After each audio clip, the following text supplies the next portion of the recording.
सरदार वल्लभ भाई पटेल ने कराया है। आज हम क्यों आए हैं, आज हम क्यों विमुक्ति दिवस मना रहे हैं? वो इसलिए मना रहे हैं कि देश तो 15 अगस्त 1947 को आजाद हो गया, लेकिन 5 वर्ष बाद 31 अगस्त 1952 को सरदार पटेल ने यह फैसला किया, गृह मंत्री थे उसमें भारत सरकार के, इन्होंने फैसला किया कि ये हमारे जो विमुक्ति जातियां हैं उसमें विमुक्ति जाति नहीं थी। उन्होंने कहा कि जिन जातियों को पैदाइशी अपराधी बना दिया अंग्रेजों ने, जिन जातियों ने पूरे अपने समाज को लेकर देश को आजाद करने के लिए लड़ाई लड़ा, अभी भी वो गुलामी की जंजीर में जकड़े हुए हैं, क्रिमिनल ट्राइब्स एक्ट की जंजीर में जकड़े हुए हैं, उनको हमें आजाद कराना चाहिए।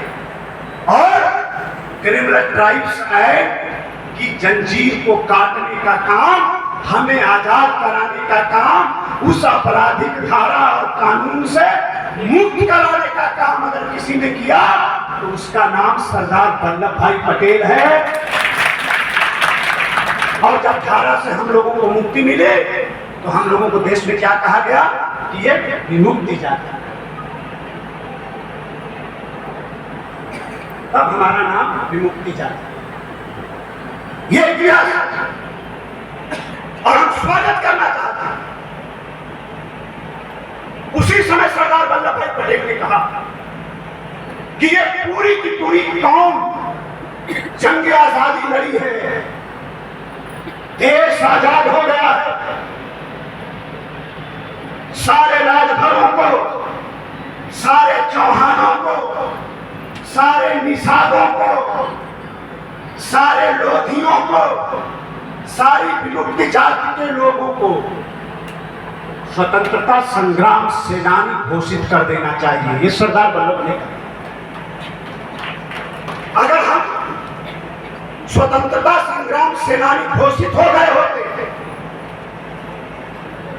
तो आज भी आप पता लगाइएगा, आपके गांव घर में कोई स्वतंत्रता संग्राम सेनानी अगर जिंदा होगा तो आज सरकार उनको कितना मदद करेगी, उनके घर परिवार को नौकरी चाकरी, घर परिवार, पेंशन, तनख्वाह सब में। और जब उनकी मौत होती है तो पुलिस खड़ा होकर गार्ड ऑफ ऑनर देती है घाट पर। वो सरदार पटेल की ये मंशा थी कि सारी विमुक्ति जातियों को स्वतंत्रता संग्राम सेनानी घोषित करना चाहिए और सरकार की सारी सुविधाएं इनको देनी चाहिए। इनके बच्चों को नौकरी चाकरी देनी चाहिए, इनको जगह जमीन की व्यवस्था की जानी चाहिए, इनका राजनीतिक विकास किया जाना चाहिए, इनका आर्थिक विकास किया जाना चाहिए, इनका सामाजिक विकास किया जाना चाहिए। लेकिन पंडित जवाहरलाल नेहरू ने सबसे ज्यादा, अगर इस धरती पर कोई बेईमान और आपका दुश्मन है तो उसका नाम पंडित जवाहरलाल नेहरू है। पंडित जवाहरलाल नेहरू और कांग्रेस पार्टी, कांग्रेस पार्टी और पंडित जवाहरलाल नेहरू जो उस समय के प्रधानमंत्री थे, उन्होंने बेईमानी कर दिया और सरदार वल्लभ भाई पटेल की बात को नहीं माने। और उसी का परिणाम है कि आज हमारा ये परिवार दर बदर की ठोकर खाने पर मजबूर है। आज भी हम आर्थिक आजादी के लिए संघर्ष कर रहे हैं, आज भी हम सामाजिक आजादी के लिए संघर्ष कर रहे हैं, आज भी हम राजनीतिक आजादी के लिए संघर्ष कर रहे हैं। हम जान रहे हैं फेसबुक पर क्या चलता है, लोग आरक्षण की बात करते हैं। आरक्षण नहीं मिला है, आरक्षण तो मिला है,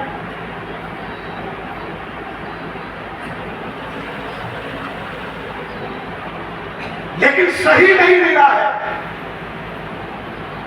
पिछड़े वर्ग का आरक्षण तो है ना हमारे पास। ये मत कहिए कि आरक्षण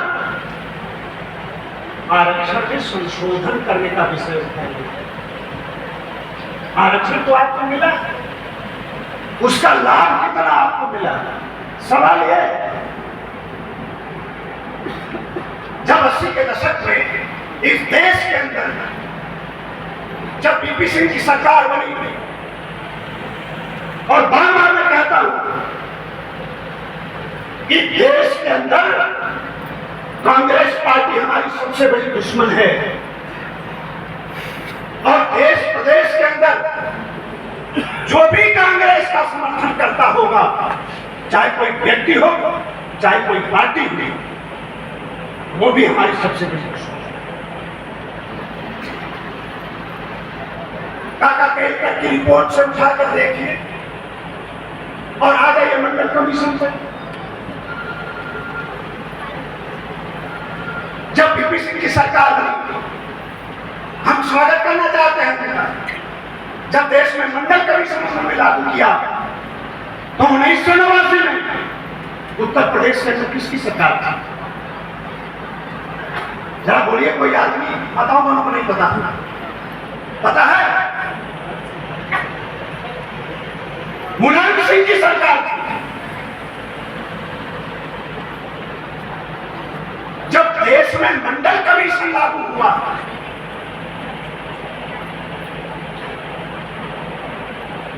तो उत्तर प्रदेश में मुलायम सिंह की सरकार थी और आरक्षण के दृष्टिकोण से हमारे साथ अगर सबसे बड़ी बेईमानी किसी ने किया है तो मुलायम सिंह यादव ने किया है। और कोई मुझसे डिबेट कर सकता है, कोई बहस कर सकता है, बैठिए मेरे साथ, मैं बताऊंगी कैसे बेईमानी किया। जब उस समय नए तरीके से पिछड़ों की सूची बन रही थी आरक्षण के लिए, दलितों और अति दलित जनजाति की सूची बन रही थी, तो क्या मुलायम सिंह और उनकी सरकार को पता नहीं था कि हमारी राजनीतिक, आर्थिक और सामाजिक स्थिति क्या है? हमें पिछड़े वर्ग में क्यों नामित किया? अगर उस समय की सरकार मुलायम सिंह की चाहिए होती तो उसी समय हमें या तो अनुसूचित जाति की श्रेणी में रख सकती थी या तो अनुसूचित जनजाति की श्रेणी में रख सकती थी। नहीं रख सकती। लेकिन मुलायम सिंह की सरकार ने कहा हमें रखा पिछड़ों की सूची में, सारे गरीबों को शामिल कर लिया और पिछड़ा समाज के आरक्षण को 27% तक ले गए। क्यों ले गए? क्योंकि हमारा और आपका भी हिस्सा मार के उनको खाना था। तो नाम के लिए तो पिछड़ी सूची में हमें शामिल कर लिया और आरक्षण के प्रतिशत को बढ़ा दिया, लेकिन बखरा हिस्सा देने की बात आई तो हमें खाने बिना छोड़ दिया और हमारा भी हिस्सा आरक्षण की सारी मलाई मारकर मुलायम सिंह और उनके परिवार के लोग आगे बढ़ गए के लिए। और ये आरक्षण समझाएंगे अखिलेश यादव और समाजवादी पार्टी आरक्षण समझाएगी, ये पीडीए का नारा देंगे, बेशरम करेंगे। सबसे ज्यादा बेईमानी अगर पिछड़ों के आरक्षण को लागू करने के बाद, मंडल कमीशन आने के बाद, अगर हमारे साथ सबसे बड़ी बेईमानी अगर किसी ने की, सबसे ज्यादा बेईमानी किसी ने की तो समाजवादी पार्टी के लोगों ने बेईमानी की। मंडल कमीशन से पहले कांग्रेस और मंडल कमीशन के बाद समाजवादी पार्टी। आज हम गरीब हैं तो उसके जिम्मेदार कौन है?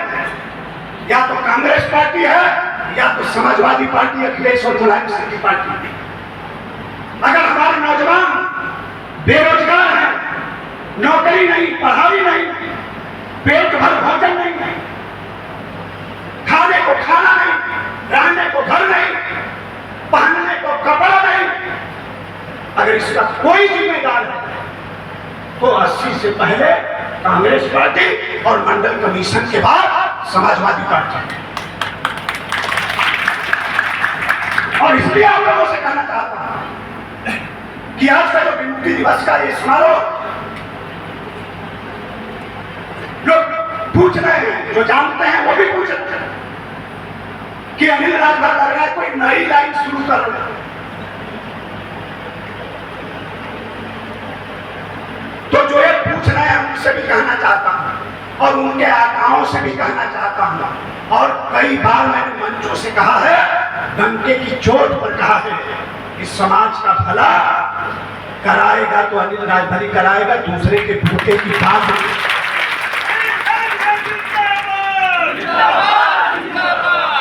दूसरे के बूते की बात नहीं है। आप लोग अपने परिवार, अपने बेटा बेटी को आगे बढ़ा सकते हैं, उनके लिए पद प्रतिष्ठा और पैसा कमा सकते हैं, लेकिन राजभर समाज के जो बेरोजगार नौजवान यहाँ पर हैं, और साथ ही साथ निषाद और चौहान लोगों को भी कहना चाहता हूँ, लोधी के बीच में जाऊंगा तो उन लोगों को भी कहूंगा, बुंदेलखंड में कार्यक्रम करने जाऊंगा, अगर वो भी लड़ाई ईमानदारी से कोई लड़ेगा आने वाले समय में तो अनिल राजभर लड़ेगा। आप लोगों के नेताओं के बस की बात, आपके समाज के जो नेता हैं ना, उनके भी बस की बात नहीं, मंच से कह रहा हूं, सुना दीजिएगा, नहीं लड़ सकते। और इसलिए कहना चाहते हैं, पहली बार मैंने विमुक्ति कब सुना, मैं पढ़ रहा था, पिताजी विधायक थे, और सारनाथ की धरती पर बसंत पंचमी के दिन वहां का राजभर समाज महाराजा सुहेलदेव राजभर का जन्म दिवस मना रहा था, मैं गया था। तो गाजीपुर के छात्र और बनारस और जौनपुर के राजभर बिरादरी के जो हमारे छात्र हैं, उन लोगों ने संगठन बनाकर और विमुक्ति जाति के सवाल पर लड़ाई उन लोगों ने शुरू किया था। जब सारनाथ में गया तो पहली बार मैंने विमुक्ति शब्द तब सुना जब गाजीपुर, बनारस और जौनपुर के छात्र जब आंदोलन कर रहे थे विमुक्ति को लेकर, तब मैंने सुना। तो लड़ाई तो तब से चल रही है, और तुमको आज तक तुम लोगों को पता नहीं लगा कि विमुक्ति क्या है। और मैं सच कह रहा हूं, मुझे आश्चर्य है कि विमुक्ति के नाम पर संगठन चलाने वाले लोग, कोर्ट और कचहरी में मुकदमा लड़ने वाले लोग आज मुझे मंच पर नहीं दिखाई दे, पता नहीं कहां है। तो क्या है? तो संजय जी, हमारे तरफ से तमाम साथियों को कहिएगा कि इस देश के अंदर विमुक्ति जाति के लोगों को कई प्रदेशों में आरक्षण का अलग से प्रावधान, और हमें 2 प्रकार का प्रमाण पत्र मिलता है। कौन सी लड़ाई लड़ते थे? जाकर पीड़िए,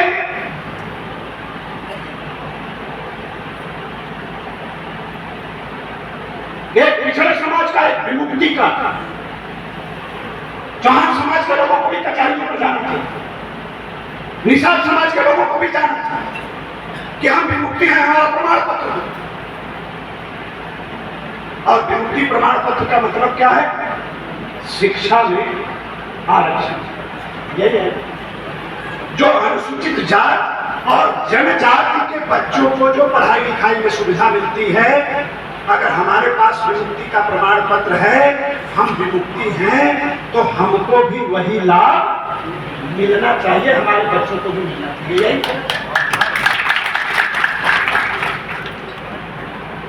और ज्यादा अनुसूचित जाति जनजाति चिल्लाते हैं, तो इससे आसान रास्ता हमको बता दीजिए कि हमें विमुक्ति का प्रमाण पत्र मिल रहा है।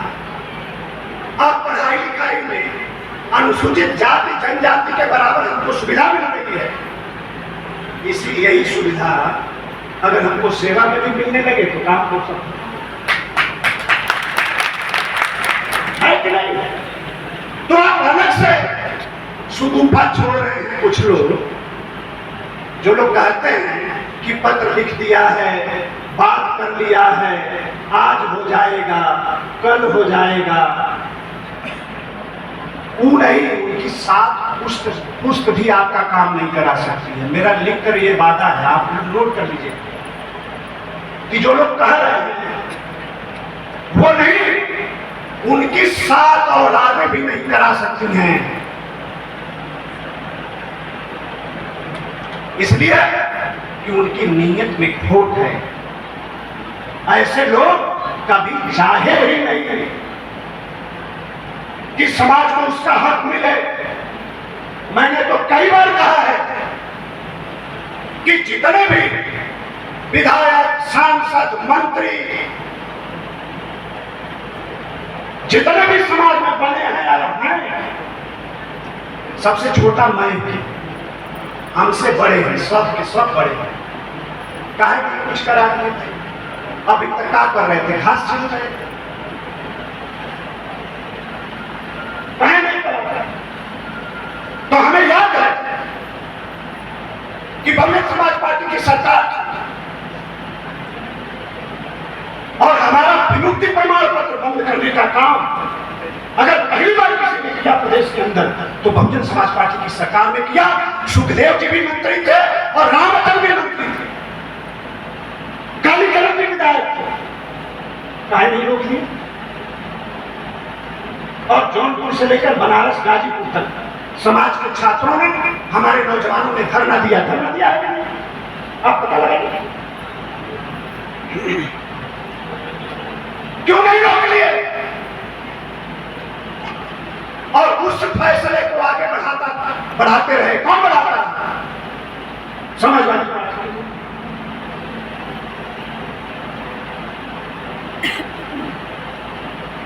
तो ये सीधी सीधी बात जो है, अनिल राजभर राजनीति करता है। मैं कसम से कह रहा हूं, इतना याद रखना कि भाजपा अगर नहीं कर सकती तो कोई नहीं कर सकता।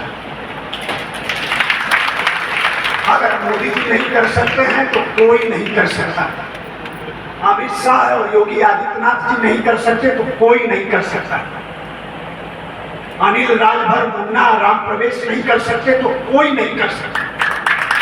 ये मेरी बात लिख लेना, पत्थर की लकीर है। और ये 17 जाति का नारा देने वाले समाजवादी पार्टी के लोग, अरे आप खोलकर राजनीति में जीना सीख लो। नहीं सीख, इतने दिन तक लूट रहे हो, आगे आने वाले दिन पर भी लूटते रहोगे, कोई बचाने वाला नहीं होगा। ये समाजवादी पार्टी आपका भला करे? क्या 2016 आप भूल गए? 2006 में मुलायम सिंह की सरकार ने क्या किया? इन 17 जातियों के साथ गलत शासनादेश जारी करके जब चुनाव रह गया 4 महीना, तब इनको याद आया कि ये 17 जातियां हैं, इनको अनुसूचित का इनको आरक्षण देना चाहिए, और गलत शासनादेश जारी किया। गरीबों में लड़ा दिया। मुलायम सिंह ने सोचा हमको भाषण देने के लिए हो गया, कहने के लिए हो गया कि हमने तो आपका काम कर दिया, हमने आपको अनुसूचित का आरक्षण दे दिया, कोर्ट में रोक दिया, तो हम क्या करें? अरे बेशरम, आप गलत शासनादेश बनाओगे, आप गलत काम करोगे, तो कोर्ट रोकेगी कि नहीं? तो उस समय की बेशरम सरकार ने ये 17 जातियों के साथ अन्याय करने का काम, गुमराह किया। उस समय की सरकार का एक ही मकसद था कि इन 17 जातियों से और दलितों से झगड़ा बना दो और राजनीति की रोटी सेक कर सरकार बना दो, बस। और उसी का परिणाम था कि कोर्ट में 2 मिनट भी ये मामला नहीं खड़ा हुआ और कोर्ट से तुरंत स्टे हो गया, और कई लोग लेके प्रमाण पत्र घूम रहे थे, वापस करना पड़ा। जमा करना पड़ा कि नहीं करना? पुराने लोग जानते हो, प्रमाण पत्र बना लिया, बाद में जमा करना। ये आपका भला करेंगे? ये बहराइच जाते हैं अखिलेश यादव, और मुलायम सिंह यादव गए तो कहां जाते हैं? सैयद सलाम मसूद की मजार पर जाते हैं। पूछो कभी महाराजा सुहेलदेव के यहाँ गए? या एक ईंटा भी विकास महाराजा सुहेलदेव राजभर के नाम पर रखा नहीं। और सैयद सलाम मसूद जो देश का दुश्मन, हमारा दुश्मन, उसकी मजार को रोशन करने का काम इस देश के अंदर सबसे ज्यादा किसी ने किया तो समाजवादी पार्टी के लोगों ने किया है, उनकी सरकार ने किया है। आप जाकर देख लीजिए, बहराइच लीजिए। लेकिन जब भाजपा की सरकार बनती है, मोदी जी की सरकार बनती है, तो महाराजा सुहेलदेव राजभर का किला बनता है। उनके स्मारक बनाने का काम इस देश में पहली बार अगर किसी सरकार ने किया है तो भारतीय जनता पार्टी। तो मैं फिर कह रहा हूं, सारी बात बन गई थी, लेकिन एक रोड़ा फिर सामने आ गया, जिसकी वजह से बनते बनते बात बिगड़ गई। और यहां से लेकर मुंबई तक मैं कहता हूं कि मोबाइल हटाकर हमसे बात करेंगे तो हम बताएं संजय की काहे नहीं होगा, होगा आने वाले समय में, और जल्दी होगा। पहले हम अपना दिल साफ तो करें। हमें सिर्फ इस कार्यक्रम को लेकर यहीं तक नहीं रुकना है, हम इस अभियान को लेकर गांव में निकले, पूरे समाज को खड़ा करें, पूरे समाज को गोलबंद तो करें, एक लाइन पर खड़ा करें। अगर समझ में नहीं आता तो समझ लीजिए विमुक्ति का मतलब अनुसूचित जनजाति, विमुक्ति का मतलब अनुसूचित जनजाति, स्पष्ट है। और नहीं, विमुक्ति का प्रमाण पत्र जिसके पास होगा अपना प्रमाण पत्र उठाकर देखिए कि शिक्षा में अनुसूचित जाति जनजाति के बराबर जो सुविधा मिलती है वो आपके बच्चों को सुविधा। तो अनुसूचित जनजाति, कुछ लोग अभियान बनारस में चला रहे थे चुनाव में कि फलाने बाबू साहब के जितावा, ये जीत के गई है तो हम उनको आरक्षण दिए।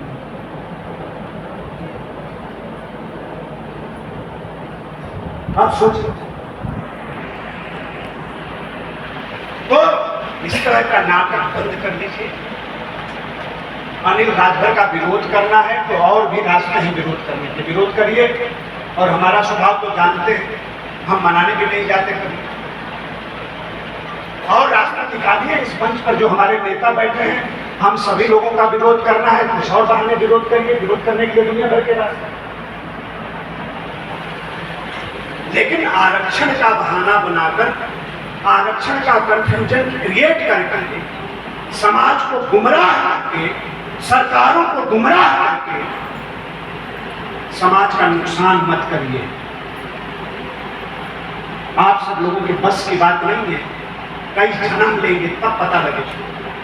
और इसलिए कहना चाहता हूं कि इस कारवां को ऐसे ही हम लोगों को चलाते रहेंगे। अगले बार हमने कहा है कि दिल्ली में आज बहुत मन था, अभी और भी बात करने का, कम से कम 1 घंटा लगेगा तब जाकर मैं पूरा अपना विषय क्लियर कर पाऊंगा। लेकिन मैं देख रहा हूं सारे लोग पसीना से भीगे हैं।